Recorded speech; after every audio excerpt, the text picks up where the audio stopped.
and we don't really know the full docket yet, right? For Yeah. 24, 25. What broad stroke? Do you have a sense that, like, at least at this stage, the court is sort of like trying to tap the brakes a little bit? I mean, it is in terms of controversy. I mean, John Roberts, there was a sort of a devastating piece. I think we talked about it last time we were on, maybe, on John Roberts in the immunity case. And supposedly he was really hurt by everyone's reaction to it, which I found charming. But what's your sense of, like, is it just by chance as to what we're seeing so far on the docket? Yeah, I think it's less that the court is tapping the brakes and more that the court is trying to hold all the major cases over until after the election. And, something that we learned during the whole Dobbs controversy and after is that the court actually voted behind the scenes to take up Dobbs months before it revealed to the public that it had voted to take up Dobbs. So, Dobbs is the case that overruled Roe versus Wade. Traditionally, and according to the rules, when the court decides to take up a case, they're supposed to announce it in the next orders list. But with Dobbs, they said, well, this is going to be really controversial. We want to hold it over till next term. So we'll just keep it a secret that we have decided to take it up and drop that news later on. I think that might be happening with some really big cases this term. There are major petitions on the docket involving, say, the death penalty and assault weapons and the Second Amendment that I feel like the justices are going to take, and they're just waiting until November 6th to announce it. I think they do not want to be in the spotlight for this election, which they should be, no matter how hard they try not to be. But it seems likely that in December and January, we're going to see the term rounded out with some gigantic and hugely controversial cases. So it's just it's a when, not an if. Am I? I mean, I have a feeling I know how you're going to respond to this, but I feel like it needs to be said. It seems to me that it is incredibly effed up that the court is trying to diminish its import in the context of an election, because I don't know, particularly when we have, it's very likely we're going to have a split government, regardless who wins the presidency. The appointing people to the Supreme Court, Donald Trump had maybe the most Supreme Court justices appointed in 4 years that we have seen, certainly in my lifetime, I believe. In modern times, for sure. Yeah, in a first term. And the idea that they want to sort of just like hide out and pretend they don't exist in the context of an election seems to me to be a little bit contrary to, I don't know, just basic civics. Yeah, I think that's a huge part of it. I also think, and this gets sort of technical, but is overlooked too often, Congress has relinquished control over the Supreme Court's docket almost entirely. And that is a contemporary phenomenon. Right up until the 1980s, Congress told the Supreme Court which cases it had to take and identified certain classes of decisions that the Supreme Court had to hear and decide on appeal. Including a lot of major cases. And in the 1980s, Chief Justice Rehnquist basically convinced Congress that the court was working too hard and that it needed to have total control over its own decision making about which decisions it would make. And Congress has sort of just taken its hands off the court and given it absolute discretion to choose when and how to take cases and exactly which cases it will take and which cases it won't take. So a sensible Congress might have looked at that decision out of the Fifth Circuit that denies women the right to get emergency abortions and said that's a major case, the kind of that the Supreme Court should have to take.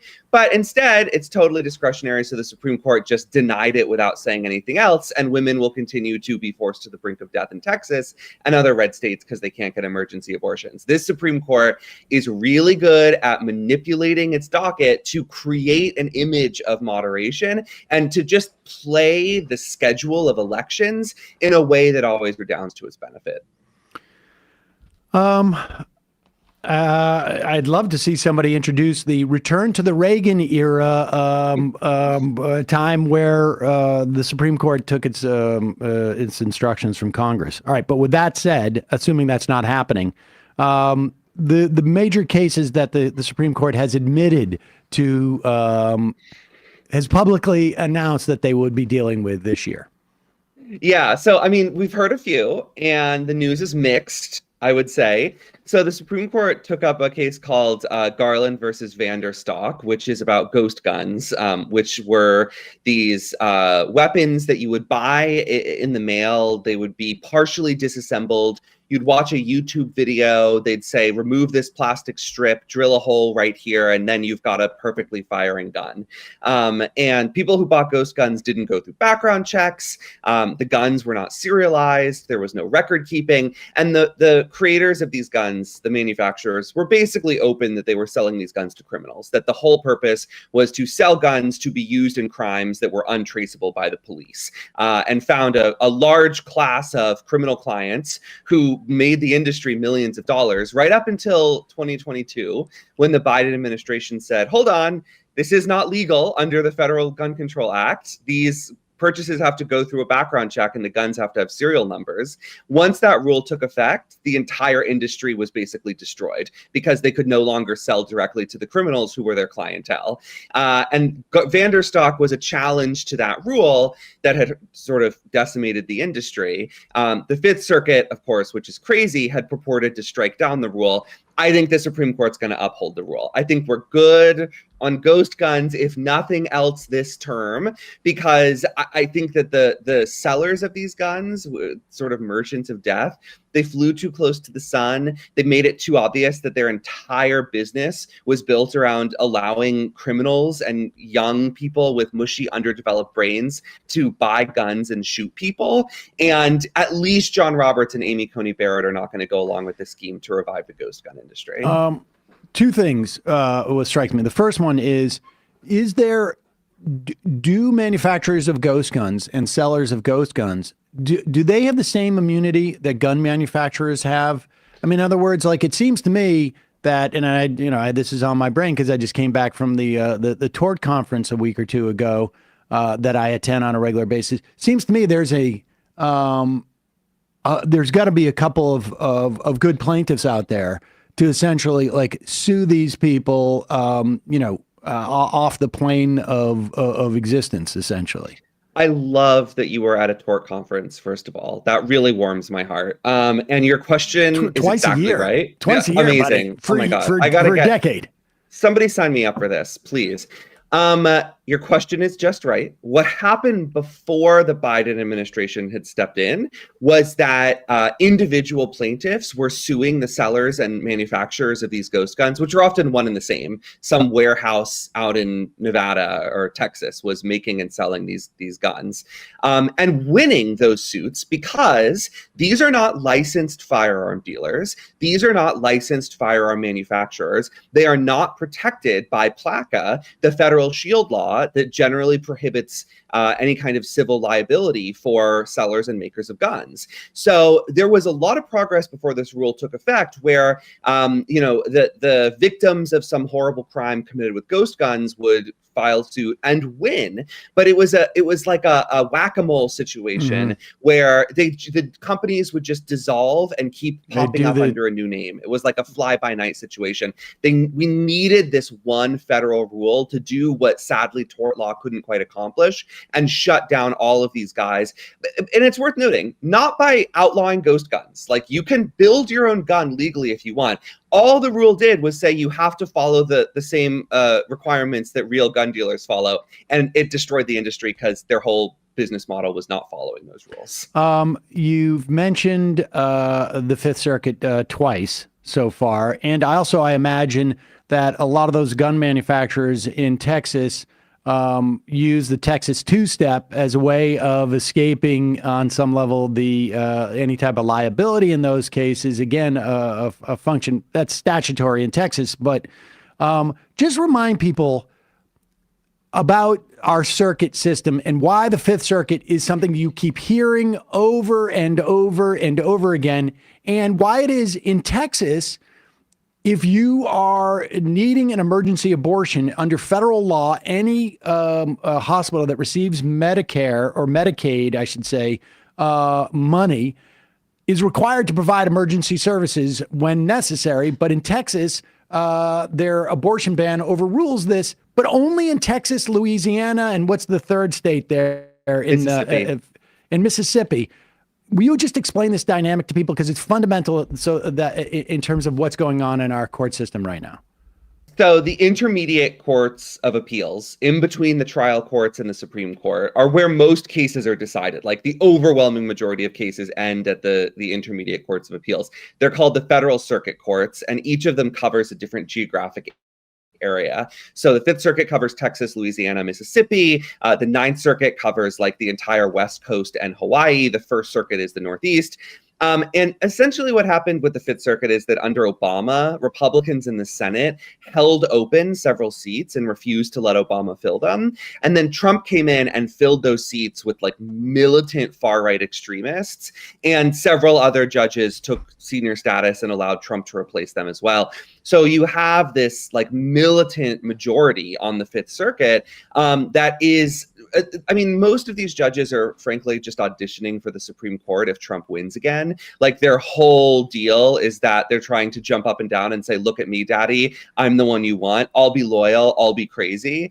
And so they're issuing these decisions like the one that said that women can't get emergency abortions, even though they're protected under federal law, like the one saying that ghost guns are, protected class of commerce and that the Biden administration has no power to restrict their sale, or many, many other crazy decisions.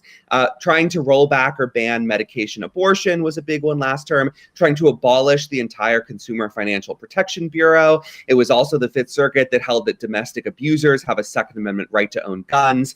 So what I think Republicans have shown is that it's actually really easy to capture a circuit and to then use that circuit to sort of drive the law rightward. Right now, about a quarter of the Supreme Court's entire docket is devoted to Fifth Circuit cases because they are so aggressive and so wild, pushing, maybe like it's an Overton window thing, right? But they're pushing these agendas and forcing the Supreme Court to at least consider and often overrule some of their big swings. So that's why I keep talking about the Fifth Circuit. It's not because I'm obsessed with it. It's because it is obsessed with destroying the law. Has there been a case in a different circuit over the emergency abortions? And do we need one to essentially create a conflict in the law so the Supreme Court actually has to address, instead of just pretending the Fifth Circuit didn't just sort of, at least on its face, completely upend federal law?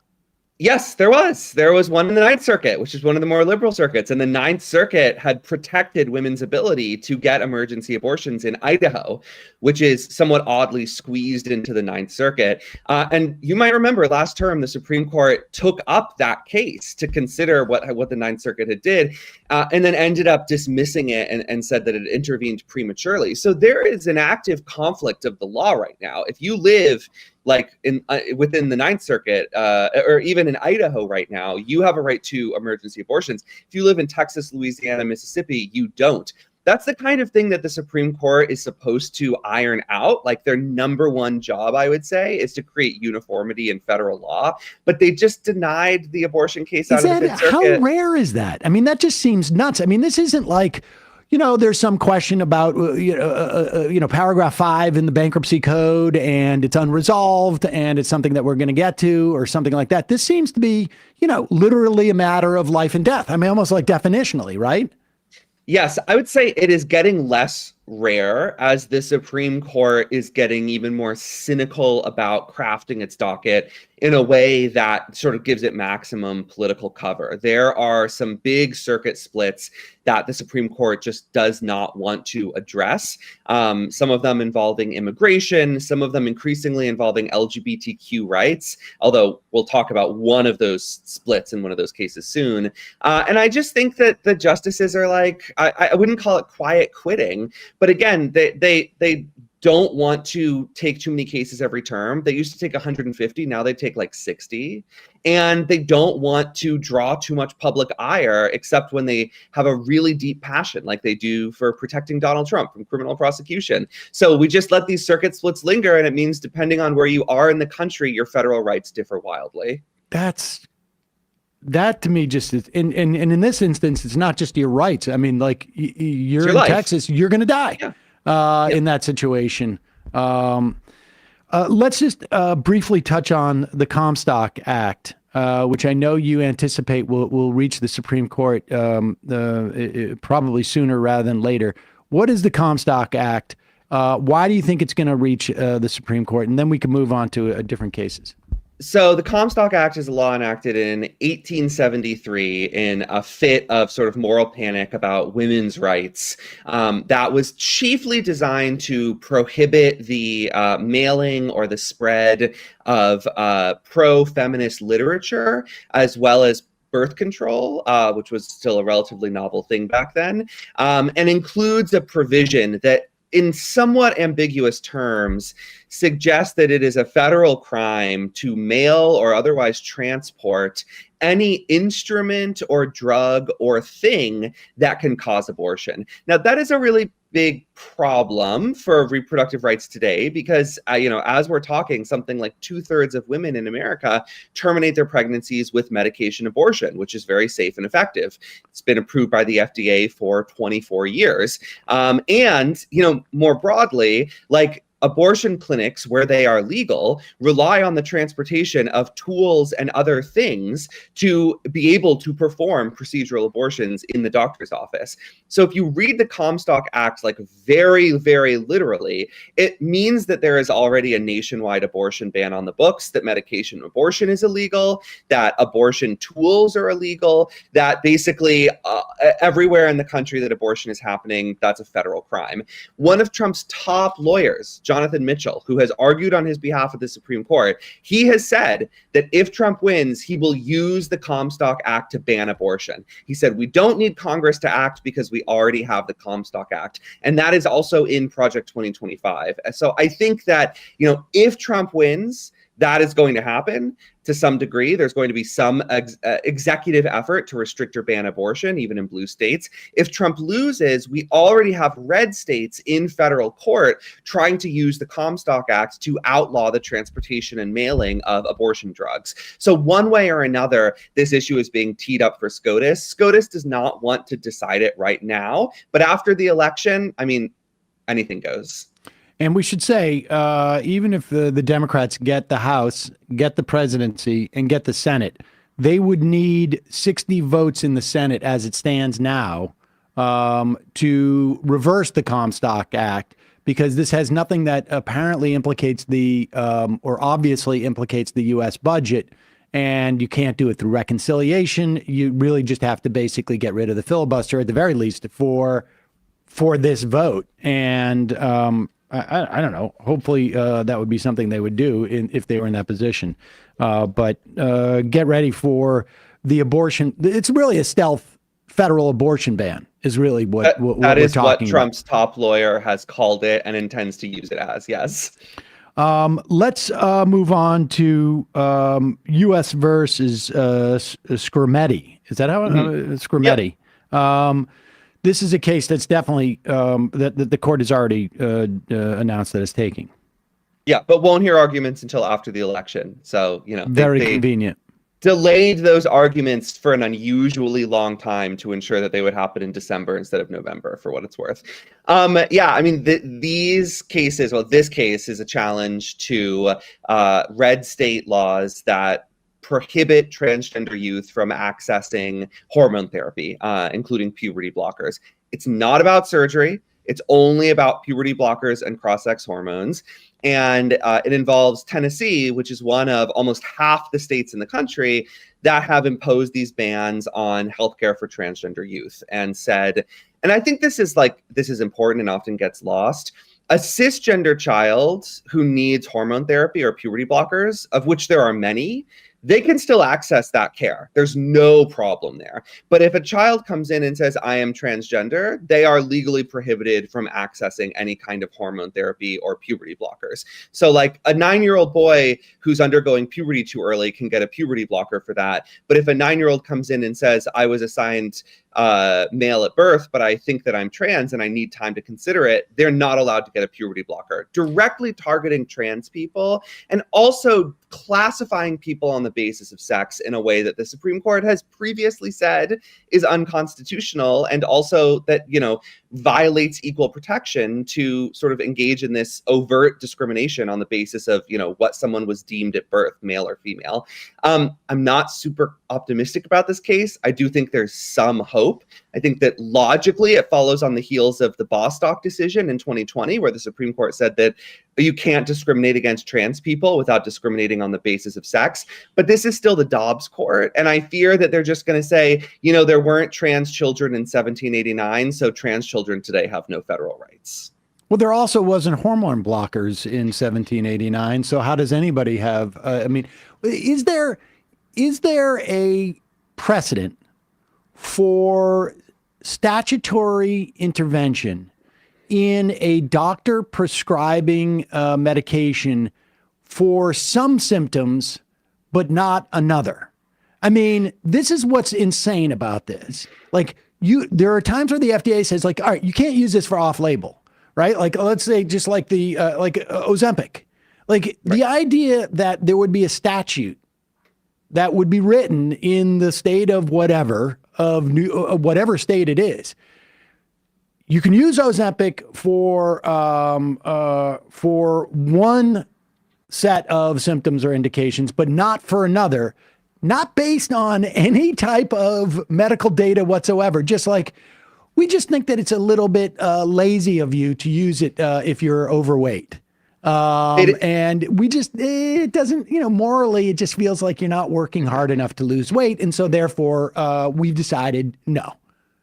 It is extraordinarily unusual to see states step in and, in many cases, criminalize with felony penalties the provision of a certain kind of care or medication under these narrow circumstances. And it is even more unusual, it's just downright aberrant, for a state to do so on the basis of sex. I just can't stress enough that these laws decide who can access certain kinds of care solely based on the sex that they were assigned at birth, not based on, in my view, any kind of persuasive medical analysis. They cite the Cass report from the UK. The overwhelming majority of medical authorities have rejected that and support healthcare for trans youth. Certainly puberty blockers at a minimum and cross-sex hormones. Again, we're not even talking about any surgical intervention. And the only real precedent that even falls anywhere along the spectrum here is abortion bans. I think they're very, very similar conceptually. You have another instance of a state prohibiting one particular kind of medical procedure and then narrowly describing when it is not permitted, and doing so in a way that seems, frankly, very much rooted in sex stereotypes and a subjective religious view of morality. But that's exactly what gives me a red flag about this case for the Supreme Court, because the Supreme Court didn't see a problem with that for abortion bans. So I'm not sure it'll see a problem when it comes to healthcare for trans youth. How many statutes are you aware of across the country that prohibit minors from getting plastic surgery? I believe the answer is 0. And I am also certain that the number of minors who receive breast augmentation surgery in this country every year vastly outweighs the number of children receiving, say, top surgery for transition. I would say even augmentation and even reduction. Yes. There are not, just like, I knew girls when I was in the junior high or high school, a couple of girls who had breast reduction because their breasts, they felt they were uncomfortable how big they were. Yes. So under these laws, if you go to the doctor and you say, I'm a girl and I want breast reduction surgery because my breasts are causing me discomfort, that is legal. But if you go in and you say, I want breast reduction surgery because I am transgender or gender nonconforming, that is illegal and in many cases a crime. That's, that makes it really explicit as to, what's going on there. This is about policing some type of gender, ideology, essentially, and that is born out of, religious fundamentalism. Hey, folks, don't forget to hit the subscribe button and check out our daily show. We do it every day at 12 p.m. Eastern for about 2.5 hours. We even take phone calls. You should check that out.